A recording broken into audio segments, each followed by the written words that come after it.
Coming up on the program, it's time to start our onions and leeks, and we'll go over everything you need to know so you actually get onions in your garden.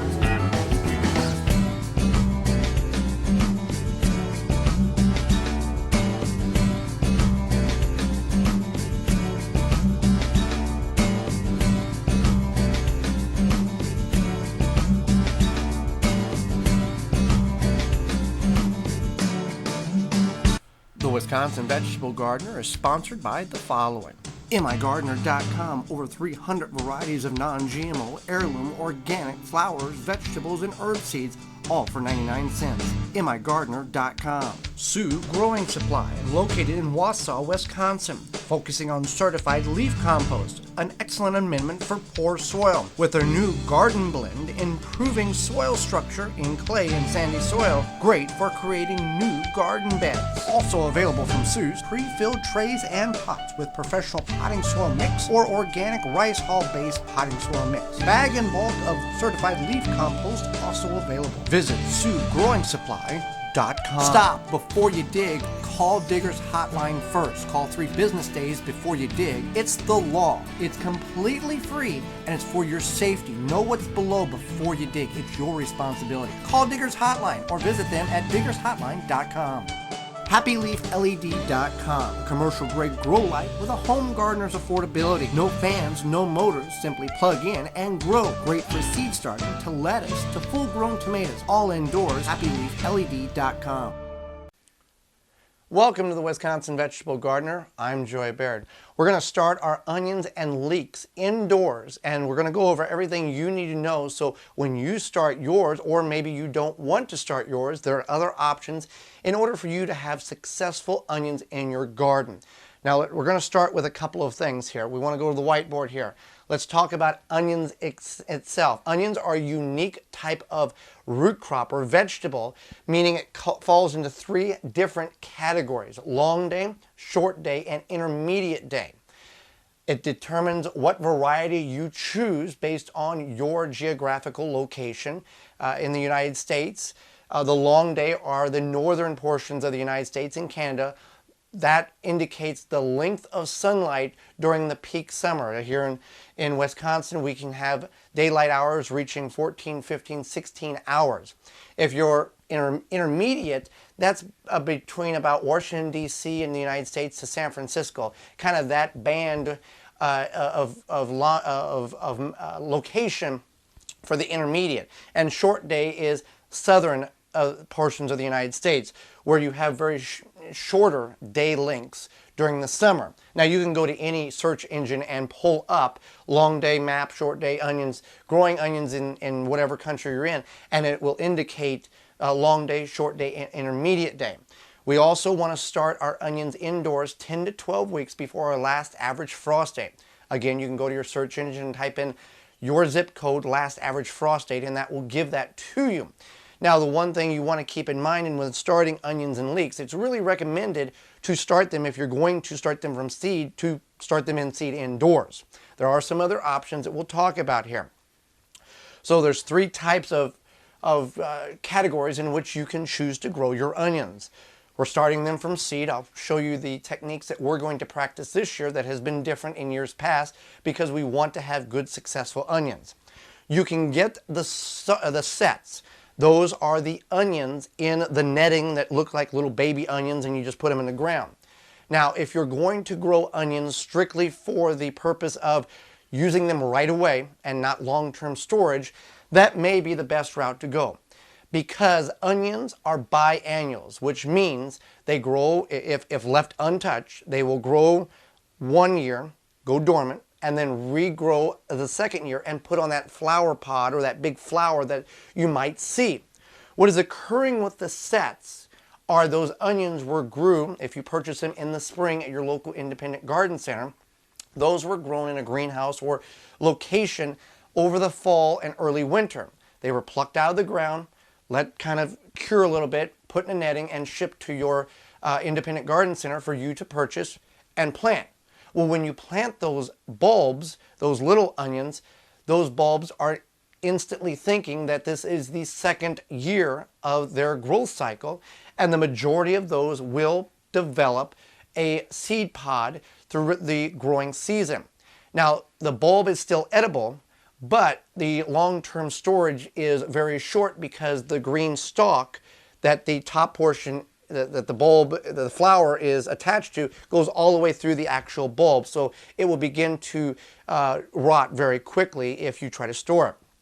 And the starts are the wad of green onions that look like a bunch of green pencils in a bundle. Those are actual plants that you can transplant in your garden. If you don't want to go the seed route, the starts would be the best route to go, because you simply put them in the ground and grow that way. Now, you can also find the starts as like seed transplants in sales at garden centers as well, and those work relatively well as also. One thing I want to mention about long day, short day, and intermediate day onions is not all seed packets indicate what category those particular varieties of onions fall under. So you might have to do some research and find out if a Walla Walla onion is a short day, long day, or intermediate day. Some seed packs indicate long day on the actual package, which takes a lot of the guesswork and searching time out of your time spent. If you was to grow a short day in a long day location, you would get a lot of top growth, but very small bulb growth, and vice versa. Long day and a short day, the same thing. Intermediate, you've got a little play with if you're in the intermediate area, based on if you're more northern of the line or southern of the line, dictates on which variety, whether you decide to go with intermediate, a short day, or a long day. As well as starts, the green bundle of pencil-like onions, the live plants. Some big box stores will have all three varieties next to one another, long day, short day, intermediate day, and you really have to pay attention. We reached out to one of the bigger brand names of the actual starts, and we said, what's the deal? We're in Wisconsin, why are you shipping short day and intermediate day to the big box store to purchase? Their response was, we want the gardener to have the choice of whatever they choose to grow.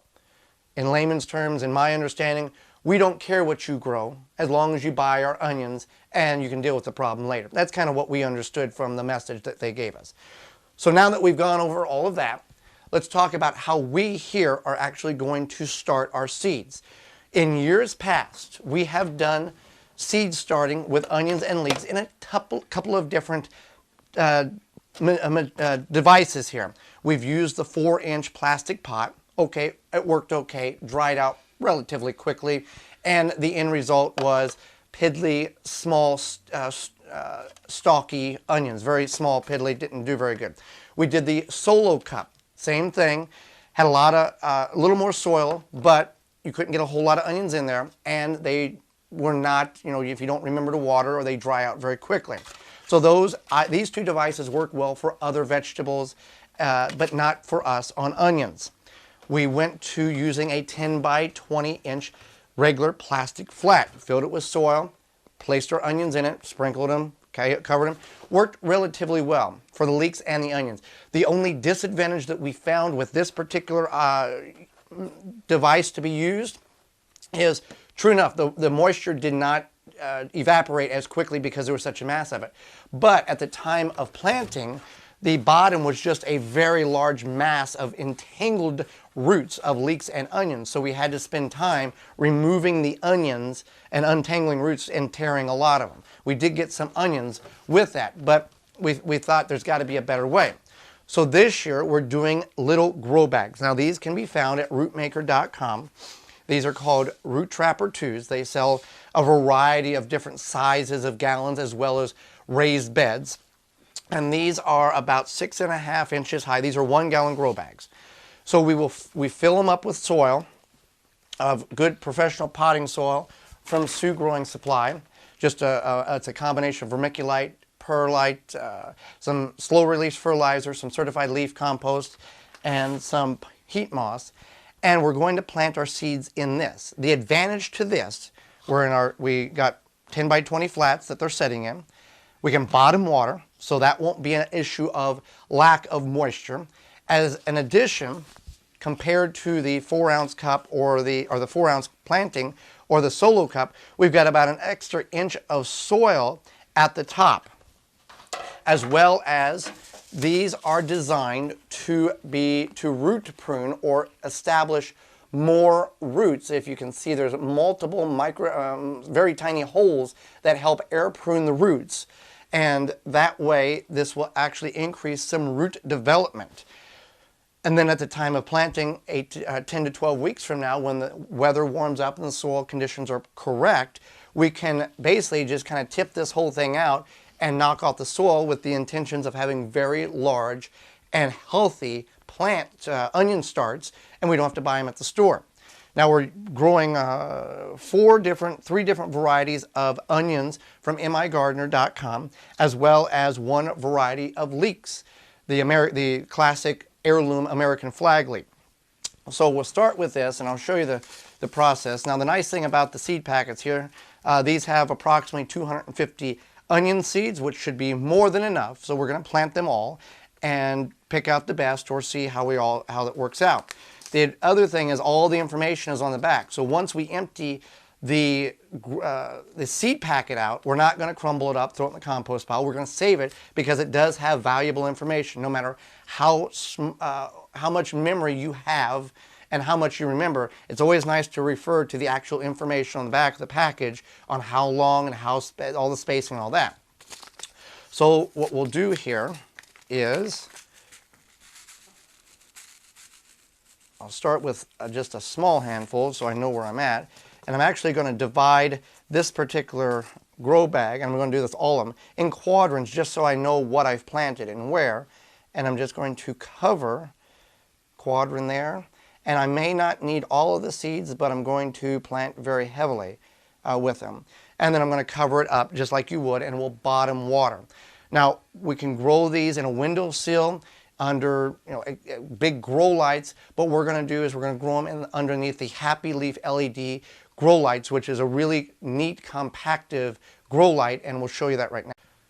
So this is where we're going to store our onions. Now the advantage to the Happy Leaf LED, it's an 18-inch compacted grow light, and it has the capability, it has all spectrums. You can start your plant starts underneath the Happy Leaf LED, but you can also grow to full-grown maturity plants and harvest tomatoes, lettuces, peppers, the whole deal with the spectrum of light that these allow. And the advantage is with one light, you can do 3 standard grow trays, and they don't get leggy because of the intensity of light. The other thing is that you can set it on a timer. It comes with a timer, as well as it's elevated higher. Traditional tube lights is you want it to be very close to the seedling as it comes up. Well, with the Happy Leaf LED, it's recommended you keep it 18 to 20 inches off the ground. And the advantage to the Happy Leaf LED, this is a traditional, I believe it's a T8 light. You got T5 lights, the big shop lights. Those lights, those tubes, lose their punch, their intensity as you continue to use it year after year, and you'll begin to see dark black spots on the ends, and that's an indication that you need to replace your tube light.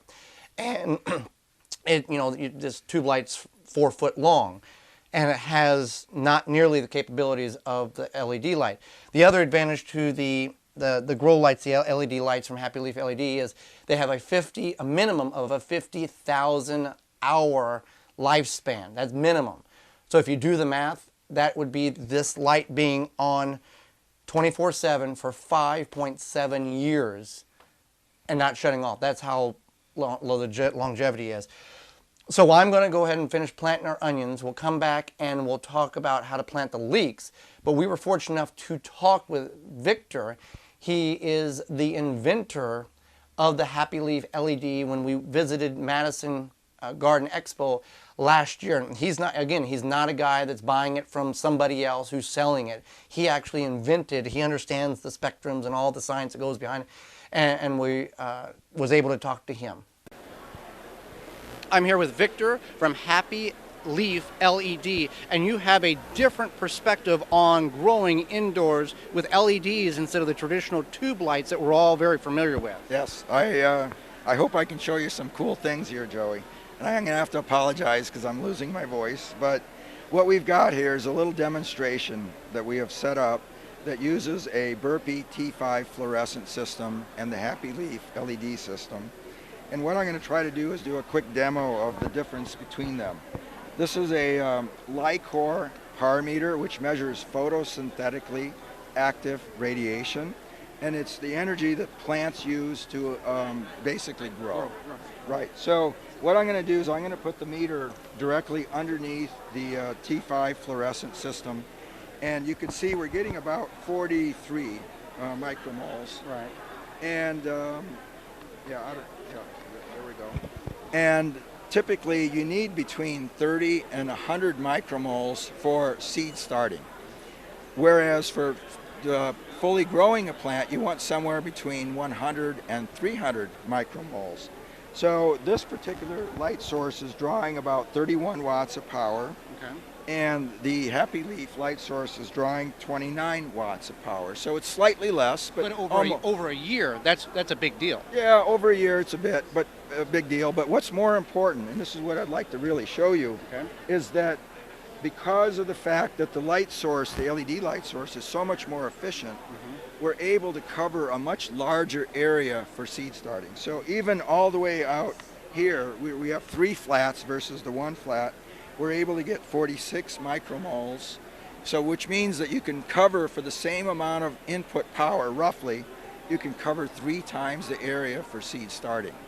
But what's even more important, because you can't really use this particular light source for growing food indoors because you don't have enough energy, I can take the same meter and show you that we're getting dramatically more energy directly underneath the light source. So if you place it under the light source, we're getting about 230 or 40 micromoles, which is about 6 times more useful energy directly under the light. So now you can actually take a passive hydroponic method that's similar to what I'm going to show you here, where you put all the water that you need into the container with the nutrients in it, and put the seed into a net pot with some clay pellets, put up to 12 of them under the light, and now you're growing all your leafy greens and herbs directly underneath the light source. And they're LEDs. They're LEDs, yeah. And they don't blow out. These have how many unlimited lifespan, basically. So they'll literally last 20 years. So there's really nothing in here to go bad.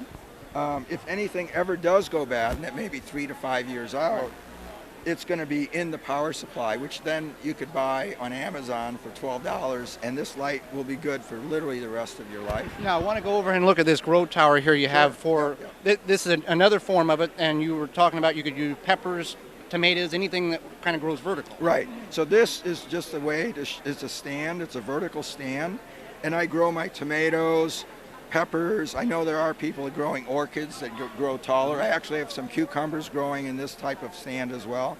We didn't really bring the correct pots for this, but you know, you can now grow vertical plants unlimited as well. height. Unlimited height. Yeah, these stack up in increments of 10 inches to pretty much whatever height. Now, for people who want to venture on and learn more about your product, what's the best place to find that information? Well, our website is www.happyleafled.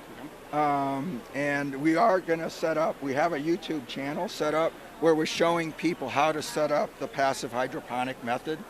So we'll have more and more information on there about different types of containers to use, different types of fertilizers, any information we get on what grows well and what doesn't grow well. And the nice thing about these, they're made in the United States. That's correct. They're all made in the Midwest, in fact. So thank you very much. Yes, thank you very much, Joey.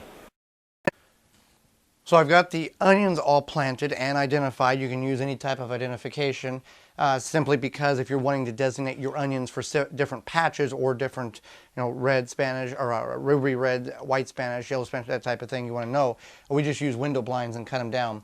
You can find them on junk day, or an old window blind works just fine.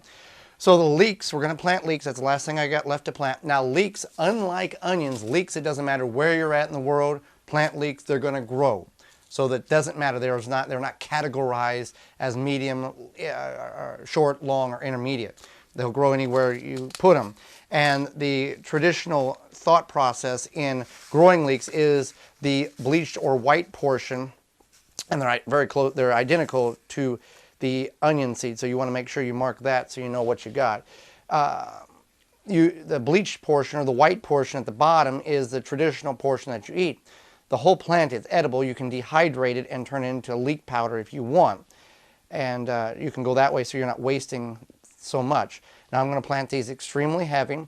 And then with all of these seeds, or with any seeds, you want to plant them the depth that is required, which for an onion or leek seed, very, very tiny, so a dusting of soil is fine.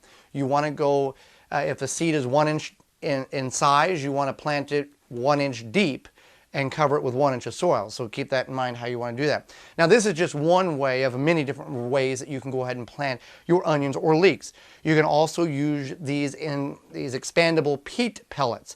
It's just peat. There's no nutrient value in it whatsoever. So after about 4 or 5 weeks, you're going to have to feed it some type of nutrients to keep it going.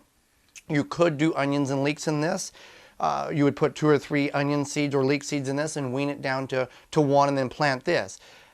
That's your choice if you want to do it. We find that mass planting or high density seed starting like this is a much more economical way to go, rather than buying many of these and starting a bunch of these with one single